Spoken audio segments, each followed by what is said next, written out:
Hey you guys, welcome to my channel. Welcome to another episode of this Piscean Reports. How's everybody doing? Hopefully you guys are having a sensational day. For those of you new to my channel, welcome aboard. For those of you who are returning, welcome back. Welcome back. I know I have not been on my channel. I had no intention on being on my channel ever again. But I don't know. I figured I would just, it was on my heart. It was on in my spirit. And so I said, okay, I'm going to make these next two videos and then I'll probably won't do anything because like I said, I just don't like, giving my energy to, the energy vampires, the pretenders, the ones who sit in the back and take notes, okay, so that they can pretend like they're spiritual. They'll use our language and try to look like they're oh, look at me, I'm spiritual, but they're not. And but you know what? The good news is those of us who are spiritual, we see them. Like, oh my God, is that all you can talk about? They're very obvious, because anyway, very obvious. So sorry, hold on, I probably should have muted. Hold on.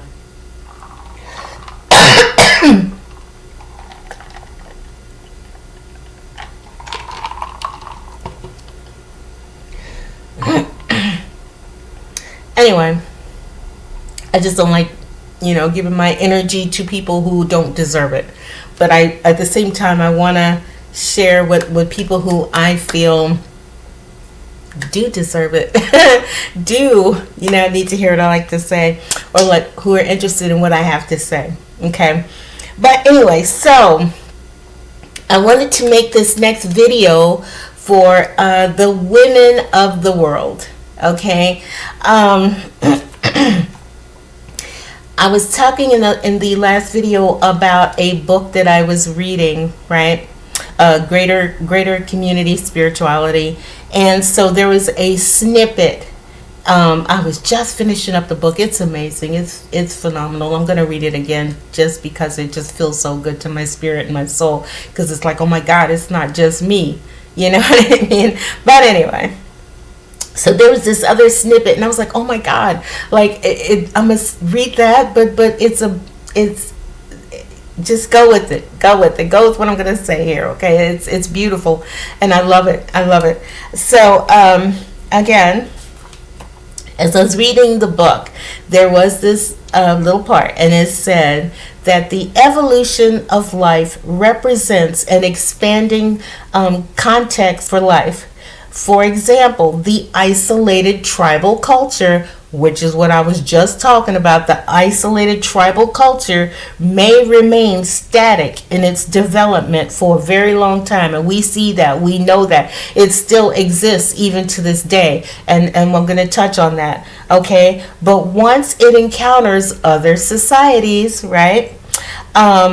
Once it encounters other societies and grows beyond its initial boundaries, it will have no other choice but to change and adapt. Okay, and I said I wanted to make this for the women of the world, okay, particularly the amazing young ladies that are out there now who are in cultures that view you women as pretty much nothing more than cattle or bargaining chips, back in the day. And I love the way they use that, isolated tribal cultures. Okay, we still see that in today's culture, right? In the Middle East, for example, I'll just use the Middle East, and I don't need anybody, whatever, you can say what you're going to say. This is facts. You guys know it, okay? An example would be like in the Middle East. Women, they're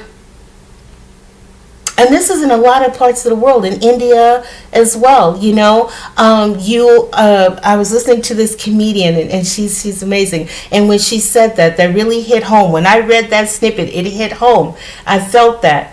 Okay, because she said that women in you guys' neck of the world are either someone's someone's daughter, or someone's husband. You're nothing else. In a lot of cultures, you guys are nothing more than somebody's somebody's daughter, or somebody's husband. And that's unfortunate. But like they said, these are isolated tribal communities who number one, it's always been this way. They're stuck, they're trapped in that mindset of it's always been this way. You know what I mean? And I was thinking about when I said Middle East. When I read the book, the first thing that came to mind was the Ten Commandments. When there's that part of the movie where Moses does something good for this sheik of Midian. He what was his name? He's so and so. He was sheik of Midian, and he's the sheik of Midian. I forget his name, but anyway. So Moses comes in to assist this man, and he ends up, cutting a deal with the other tribal members. And so, this man says, because you have been so fair in your dealings, I will give you choice of one of my daughters. You see what I mean? Y'all didn't have no choice, and I tripped off of that because when I read this snippet, and for some reason that filtered into my head, I will give you choice of one of my daughters. And I'm thinking, what if you're the daughter? And I got it. A lot of in the movie, all of those women wanted to marry Moses, but what if, and apply that to today. Some man does something good for your father, and your father says, because you have been so good in your dealings and so fair, I'm going to give you choice of one of my daughters. And what if your daughters ain't feeling this man? What if this man is in his 50s, and here your daughters are in their teens, and who wants that, right? Or in his 30s or in his 40s, you know what I mean? And these are young women. Who needs that, right? That's ridiculous. That's that old tribal mindset, right? And but like I said, these tribes and these cultures, and they have the most difficult time in the world at this time. Those cultures in India, when what's her name? Because she's a comedian, and she was so funny. She's on Netflix. Her name is Zarna, Zarna, Gard, Gard, and she touched on that. She said in our culture, the women they're nothing. They're nothing. They're nothing more than bargaining chips. You're either somebody's daughter or you're someone's husband. And you guys, you women today, you guys are here. You are the future. Like I said, all of us here in this culture, in this time, we are only here to push forward the future. The past is the past. It has nothing to do with you amazing women today, and it's so obvious. You see it now. You see it, more and more. It's like, and in the Middle East, it's hard. It's hard. Those women over there are having a really hard time. They're trying, desperately trying to get the rest of to get the men to see that they're more than just bargaining chips. They're more than just, you did this, so here, let me give you that. Here, you can have that one.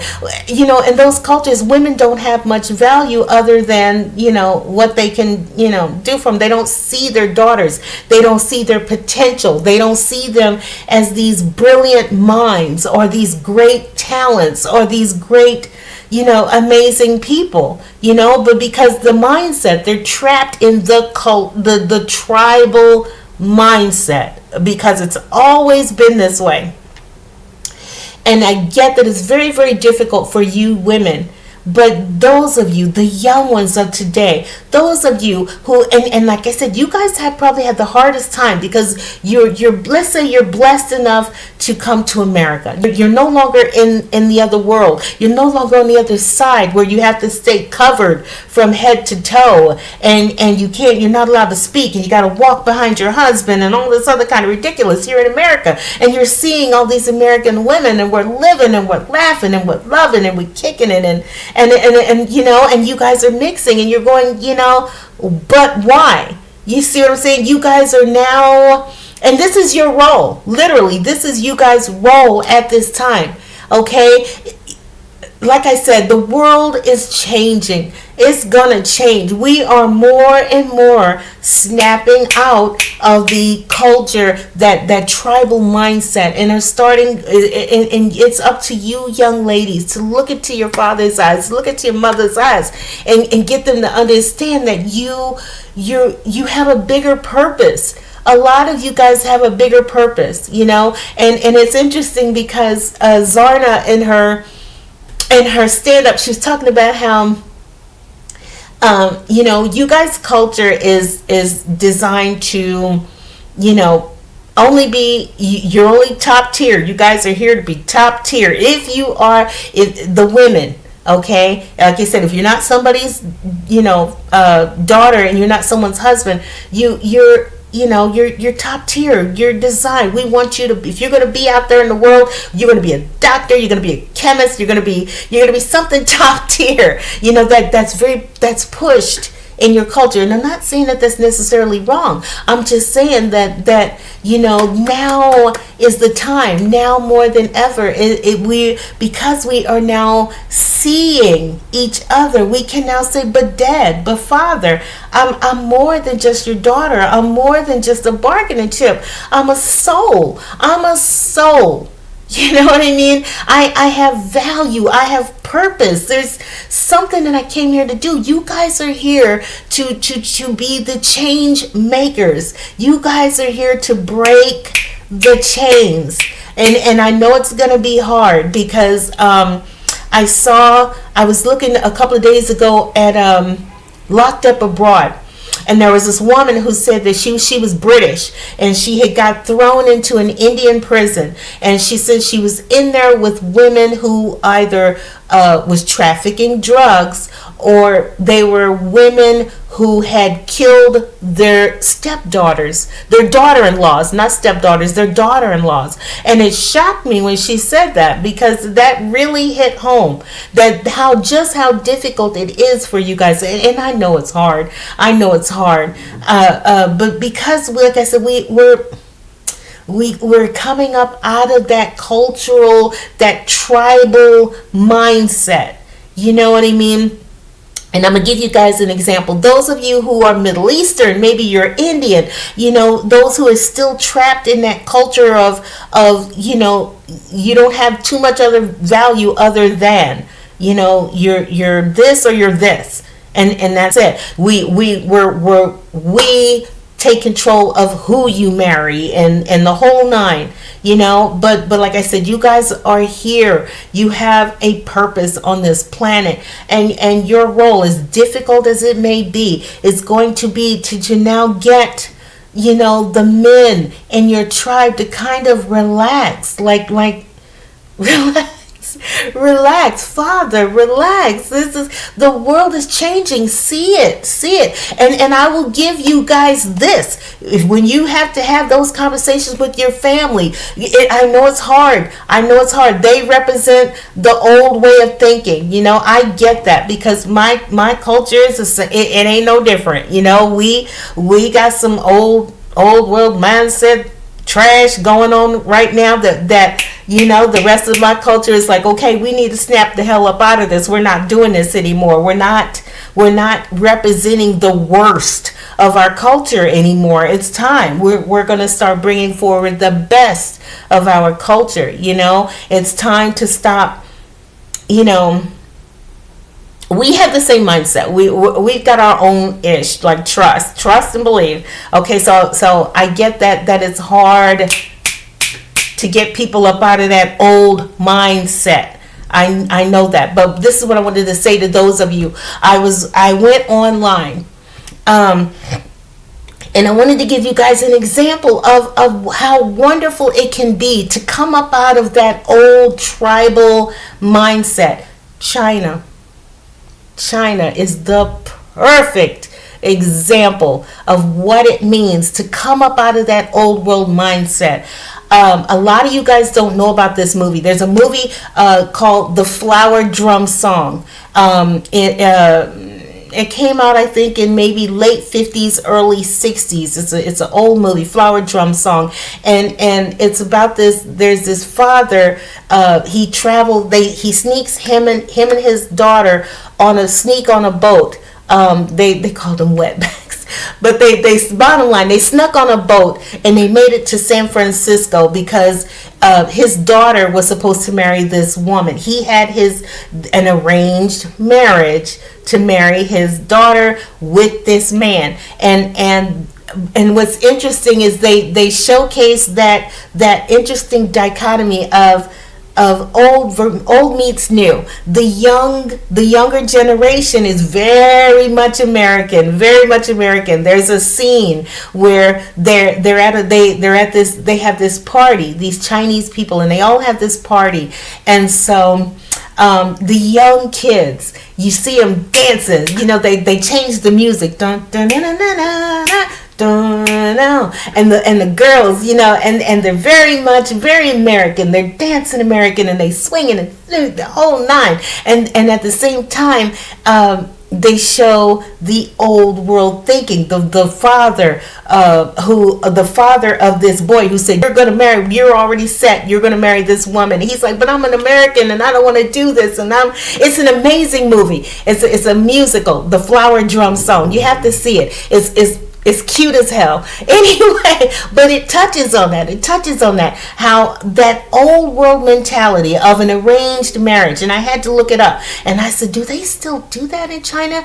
And China no longer does that. It's illegal to have arranged marriages. Now, do the parents try to influence, their children's decisions in marriage making? Of course, but it's not that anymore, and this is that perfect example of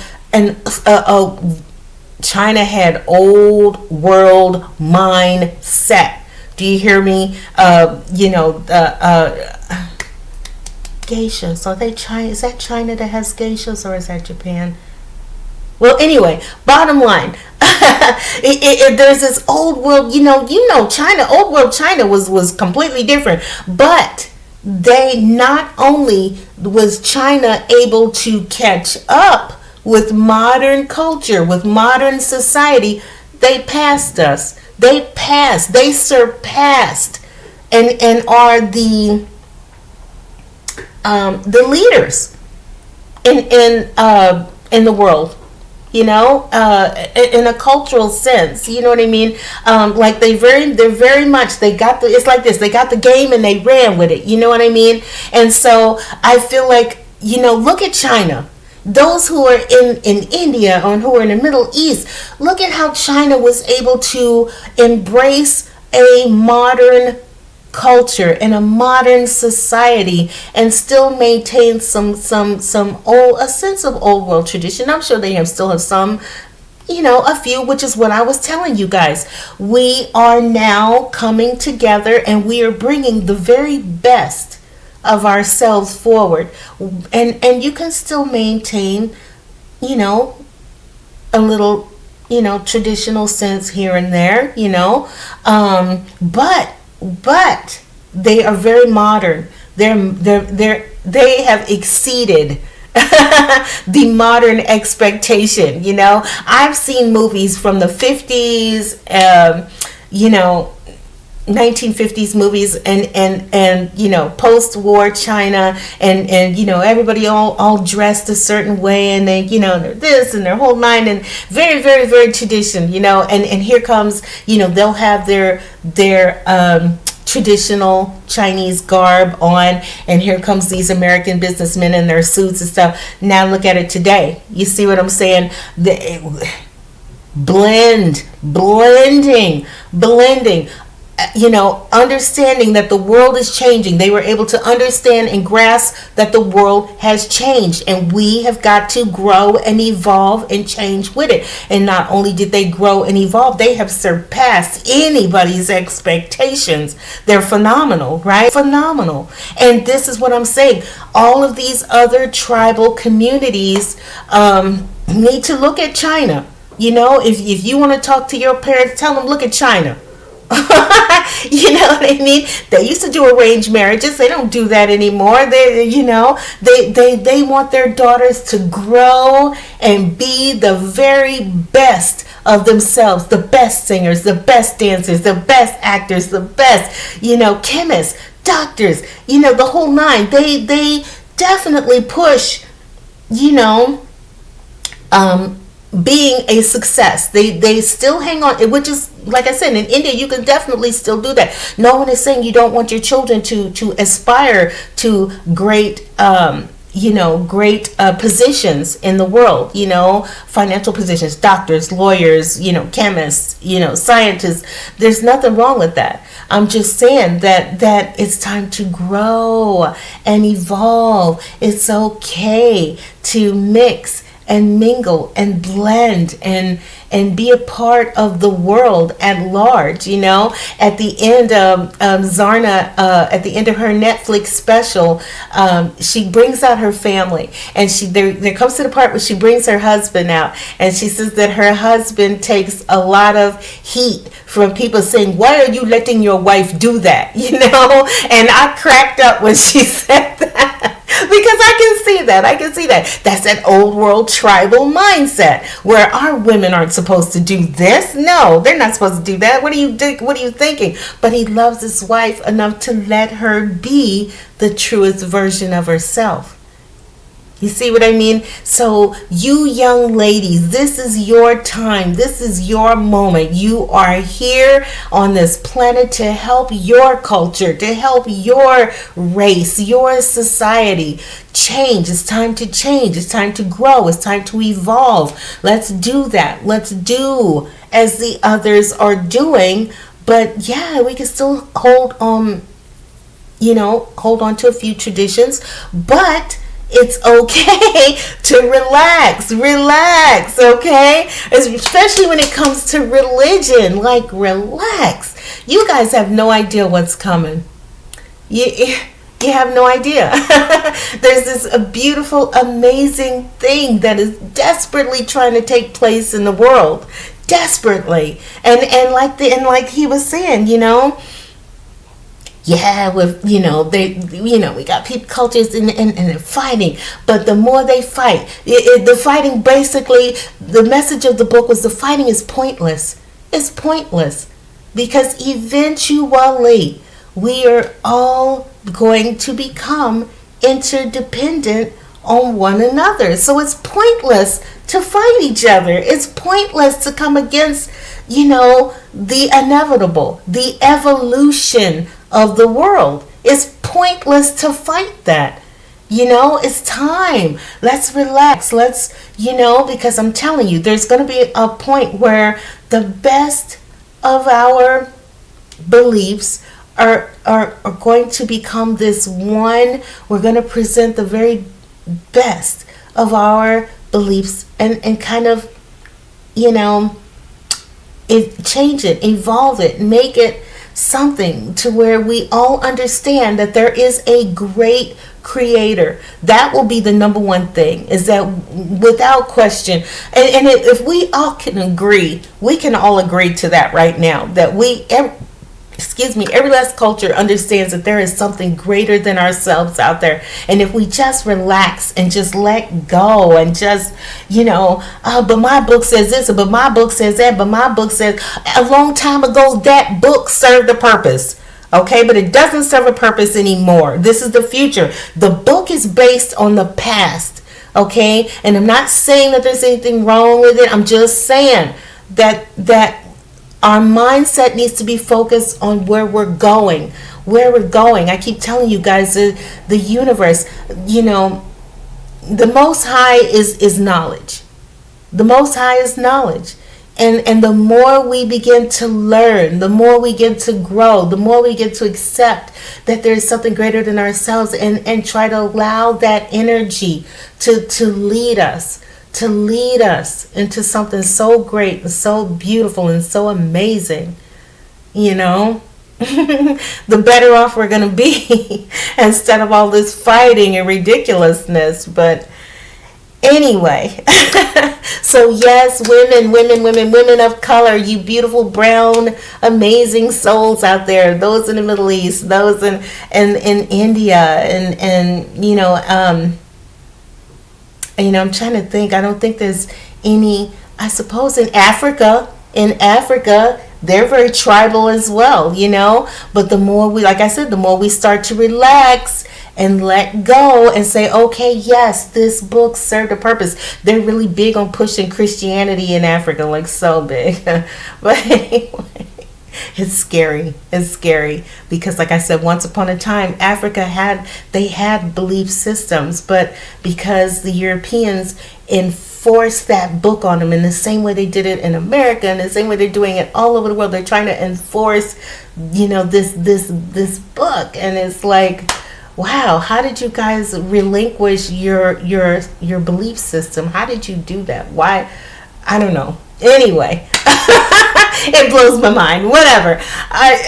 Anyway, yes, ladies, you are here to be the difference makers. It's time. It's time to wake up our elders, to wake up your fathers, to wake up your mothers and say the world is changing. Look at how China accepted that the world is changing, that their daughters have value and worth. They're not just, just something that to be used and bargained with. We're wonderful. We're women are wonderful. It's time for women to now all over the world take their place in the world and grow and evolve and be beautiful and be amazing. You know what I mean? Anyway, so that is the message that I had for you on that second one. You ladies, let's get these parents, let's get them together. It's time to get them together. I know they're not going to want to hear this, but the more you guys speak up and say, listen, but look, like, look, open your eyes. The world is changing. Look at how everybody else has changed and grown and evolved except us. It's time to wake up. We got to get it together. You know what I'm saying? Anyway, all right. So that's my message for the women of the world. I hope you guys liked it. If you did, hit the like button. If not, I love you guys. I hope you like the message.